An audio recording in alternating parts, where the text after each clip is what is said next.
Thinking is dangerous, but ruling without thinking is worse. After philosophy entered the Islamic world, a new question appeared. Quietly, inevitably. It was no longer enough to ask, what is truth? What is reason? Now the question was heavier. Who should rule? And by what right? Because ideas do not remain in books forever. Sooner or later, they ask for a city. This is the moment when philosophy leaves the library and steps into power. And at that moment stands one man, Al-Farabi.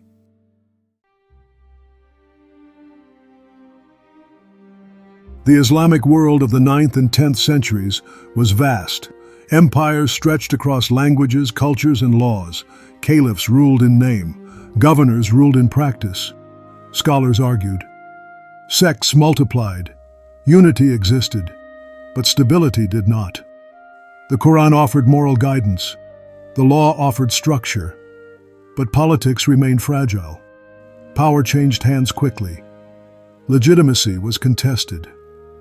Force often spoke louder than wisdom. Into this tension entered a philosopher who believed chaos was not accidental. It was the result of ignorant rule.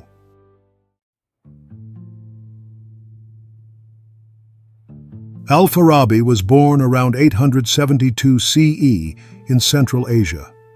Not Arab by origin, not Persian by court, but intellectually he belonged everywhere. He traveled widely, studying logic, music, metaphysics, and politics.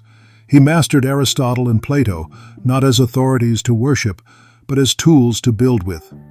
Later generations would call him the second teacher after Aristotle.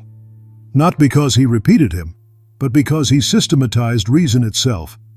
Al-Farabi was not interested in debate for its own sake. He wanted one thing: order.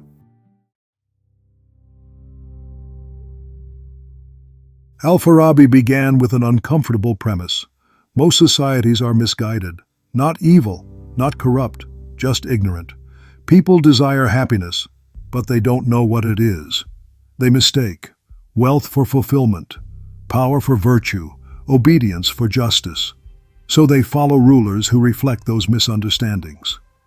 For Al-Farabi, bad cities are not accidents.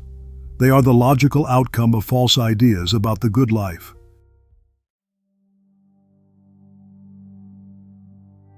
Al-Farabi's most famous work is The Virtuous City, Al-Madina al-Fadila. In it, he describes a society ordered like a healthy body. Every part has a role. Every role serves a higher purpose. At the center stands the ruler, not a tyrant, not a demagogue, but a philosopher leader, someone who understands metaphysics, ethics, law, and human psychology. The ruler must know truth and translate it into law and practice. Without wisdom, power destroys. Without power, wisdom remains silent.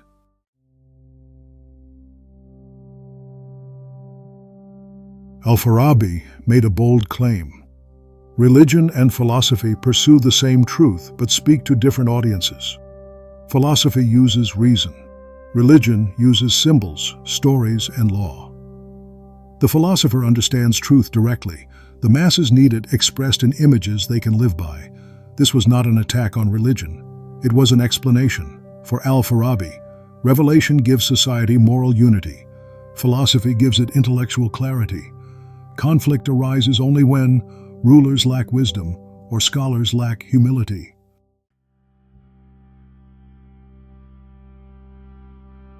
Al-Farabi rarely faced open persecution, but his ideas were dangerous because they implied something radical.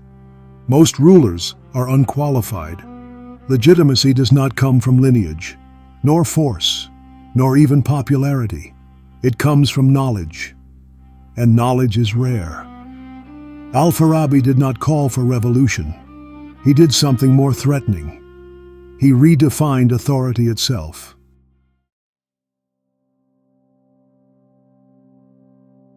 Al-Farabi's influence spread quietly. Ibn Sina absorbed his metaphysics. Later philosophers borrowed his political framework. In Europe, echoes of his ideas would surface centuries later in debates about the ideal state. He shaped how civilizations thought about leadership, ethics, and order. Even when his name was forgotten, his structure remained.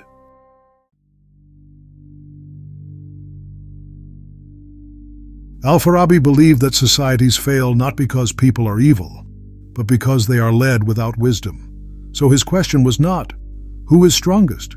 Who is chosen? But something far more unsettling. Should everyone rule, or only those who understand?